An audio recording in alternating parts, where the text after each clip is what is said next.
And welcome back to another episode. Isang araw na naman ng paglalakbay. Tanghali na nang kami nagkayayaan. Dahil sa magandang panahon, tirik na tirik ang araw. Nagkayayaan na naman ang Team Cruises. Naisipan naming pumunta ng ilog. Sa mga gantong panahon ay napakasarap pumunta sa ilog. Dali-dali nga kaming nag-impake at diretso na rin sa biyahe.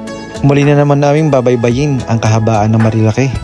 Ang kahabaan ng highway na to ay talaga namang hindi nakakasawa. Hindi na rin mabilang kung ilang beses ako nadaan dito. Pero talaga namang napakaganda ng lugar na to.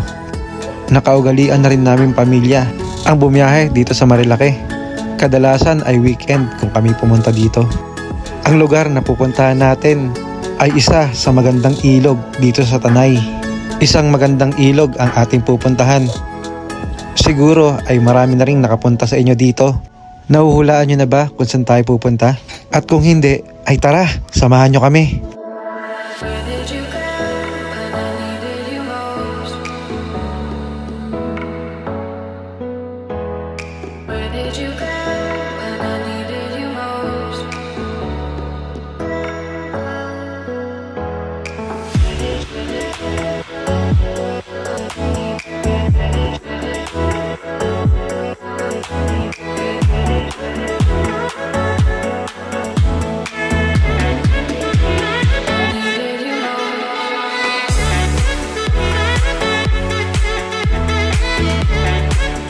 At andito na tayo sa bayan ng Sampaloc, Tanay.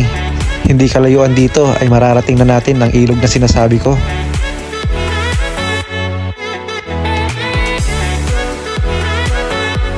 Dito sa Sampaloc ay madadaanan din natin ang Rina Rica. Sa Rina Rica ay puntahan ng mga Katoliko upang mamasyal, magdasal at magsimba. Sa di kalayuan ay makikita natin ang paliko papunta sa ilog na pupuntahan natin. Ang palatandaan niya ay overlooking sa kaliwa.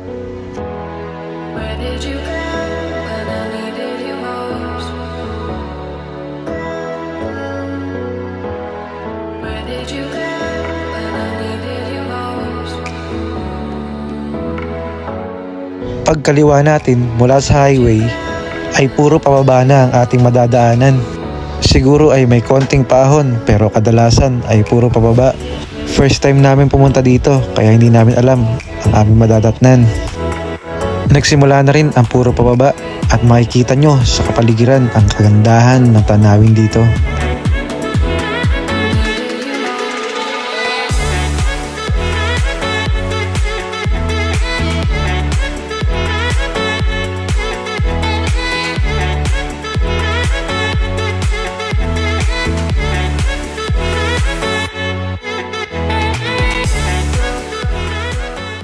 Bago nga pala pumasok sa ilog na pupuntahan natin ay magbabayad ka muna ng environmental fee.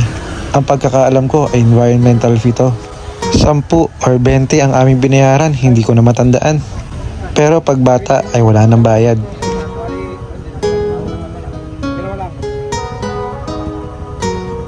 Pagkatapos namin magbayad ay di kalayuan ay mararating na namin ng ilog na gusto namin puntahan.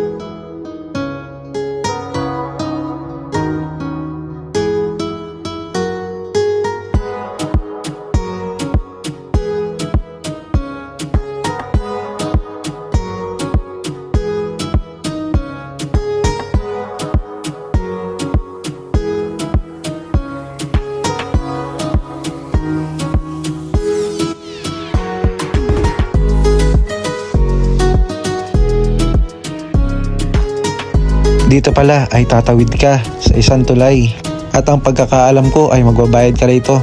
Kapag motor ay 20 pesos. Kapag tricycle, hindi ko sure. Pero ang alam ko, pag kotse ay 50 pesos or 100. Kalagmitan pag tag-araw ay ginagawa nila tong tulay na to. Pero pag tag-ulan ay tinatanggal din nila dahil nasisira dahil sa lakas ng alon. Dito sa lugar na to ay pwede kang pumesto kahit saan or maghanap na magandang spot. Dito ay may pwede ka ring rentahan na cottage. Dito ay marami kang mapupuntahan kung tsatsagay mo lang ang pag-ikot at paghahanap ng magandang spot.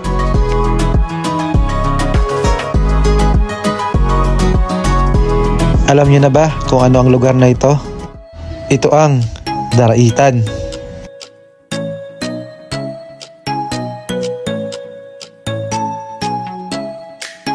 Pagtawid namin sa tulay ay nag-ikot pa kami para makahanap ng magandang spot at mapapwestuhan.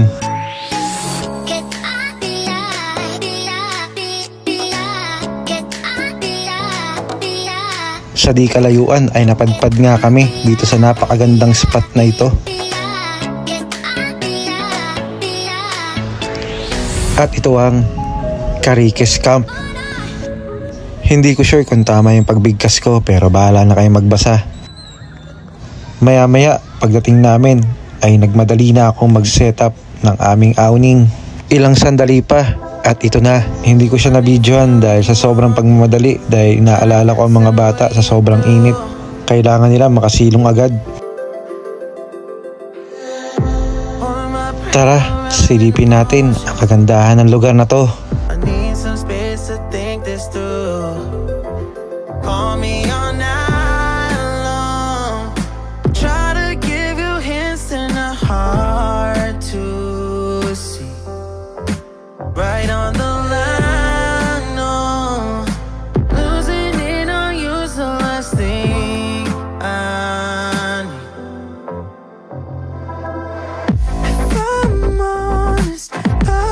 Make you cry, and I don't wanna fight with you.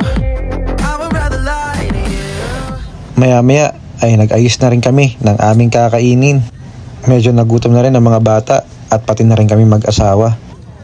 Maya-maya ay nagdali-dali na rin kaming kumain dahil sa gutom. Tara at saluhan nyo kami sa pagkain.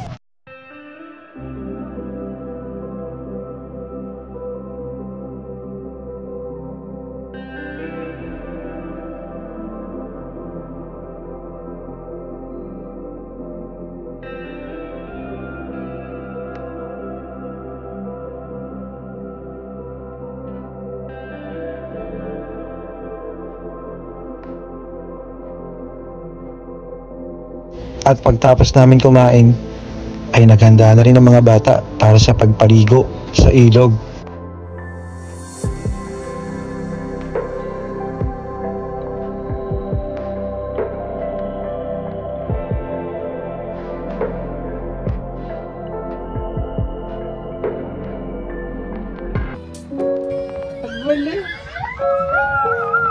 Ito ang isa sa mga gustong gusto ko. Ang nakikita silang masaya at naglalaro, nag-e-enjoy habang kami ay magkakasama. Alam ko, darating ang panahon na may mga sarili na rin silang buhay. May sariling direksyon at obligasyon sa buhay. At ito ang mga pagkakataong sinusulit ko habang nasa akin pa sila. Darating ang panahon ay mawawala na kami sa tabi nila. Kaya ngayon, sinusulit ko ang bawat oras na malambing pa sila.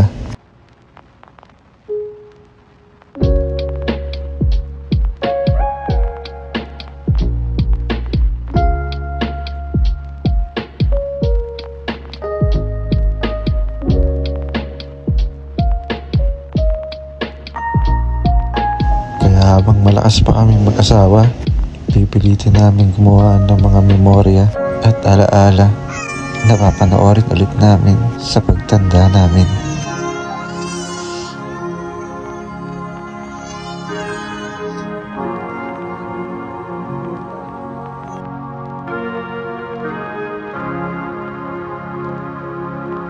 At ito ang mga oras at sandaling hindi mo may babalik at mabibili ng pera. Kaya kayo, habang may pagkakataon kasama mo sila, ay wag na wag mong palalampasin. Dahil hindi lahat ng pagkakataon ay kasama mo sila.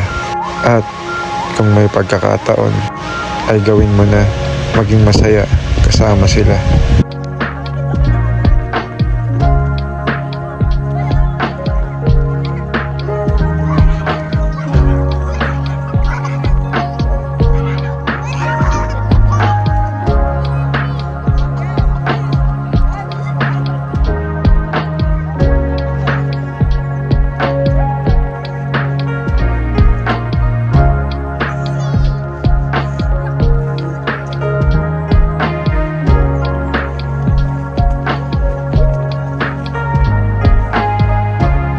Maya-maya ay umahaw na rin kami para maglinis. Habang naglilinis sila, ako ay pasimpleng nagtikot para makita nyo ang kagandahan ng lugar na ito.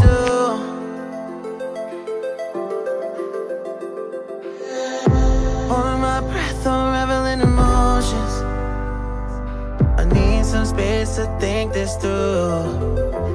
Call me all night long. Try to give you hints and a hard to see. Right on the line, no. Losing it on you's the last thing I need. If I'm honest, I'll just make you cry. And I don't wanna fight with you. I would rather lie to you. I promise now's not the right time. And I don't wanna fight with you. I would rather lie to you.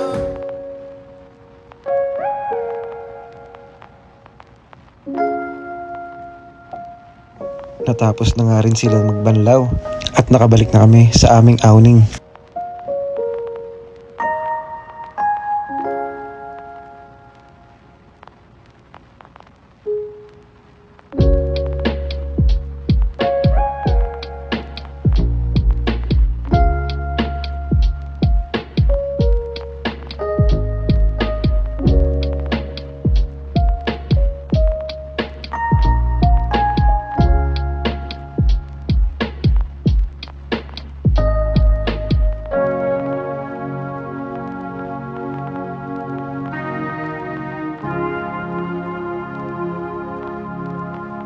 Ngayon naman ay magsiset up na ako ng lulutuan.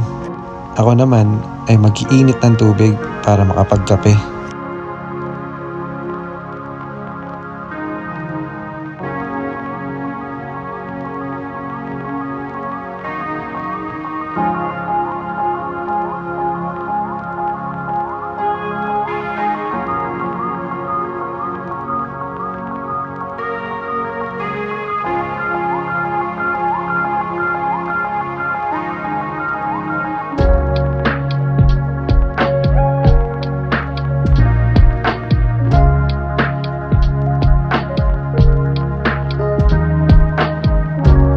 At agad na rin akong nag-setup ng aking lutuan.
Habang ako ay naghihintay na kumulo ang tubig, dinama ko muna ang paligid at ang kalikasan. Pinagmasdan ang kagandahan ng mga tanawin. Nag-isip-isip kung ano ang mga plano sa buhay. Sa totoo lang, ito ang lugar para magpahinga, para manilawan ang ating mga kaisipan, makapag-isip kung ano ang mga dapat natin gawin, at mga plano sa buhay.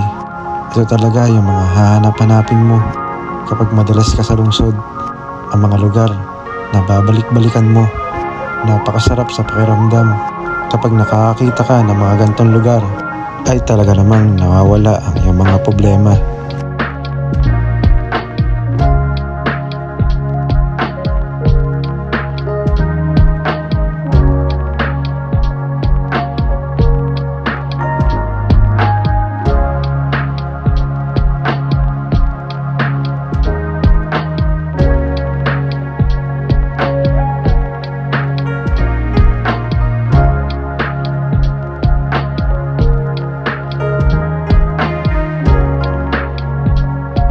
Maya-maya ay kumulo na nga ang aking pinapainit na tubig. Tayo na't magtimpla tayo ng kape.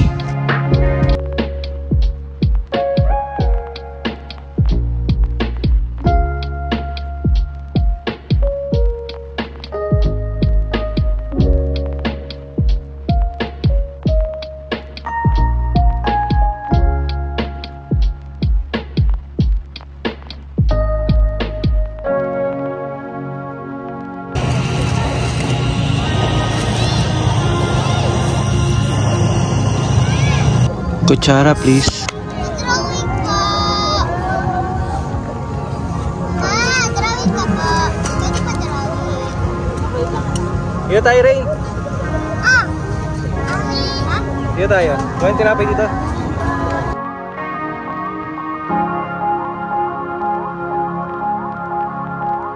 Maya-maya pa nag-impake na kami. At para umuwi, hindi na nga kami nakapag-video dahil madilim na. At medyo nagmadali na kami sa pag-uwi. At kahit sa pagbiyahe namin sa pag-uwi ay sobrang nag-enjoy kami. Napakasarap din palang bumiyahe pagkagabi.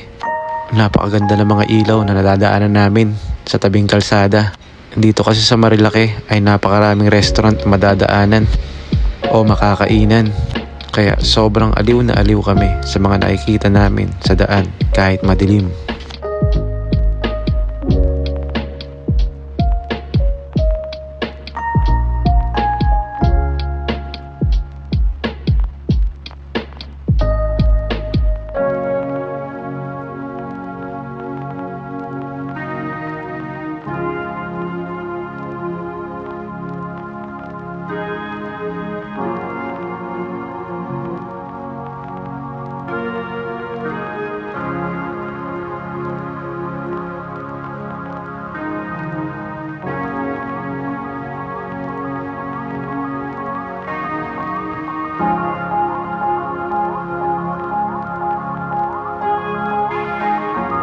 May mga lugar din na sobrang dilim kaya sobrang ingat ko sa pagdadrive. Mahigit 1 oras din ang biyahe namin pauwi sa Antipolo. O siya, hanggang dito na lang ulit. Sana'y magkita-kita tayo sa next episode ng Outdoor Cruises. Hanggang dito na lang. Hanggang sa muli. Lagi mong tatandaan, God is always with us.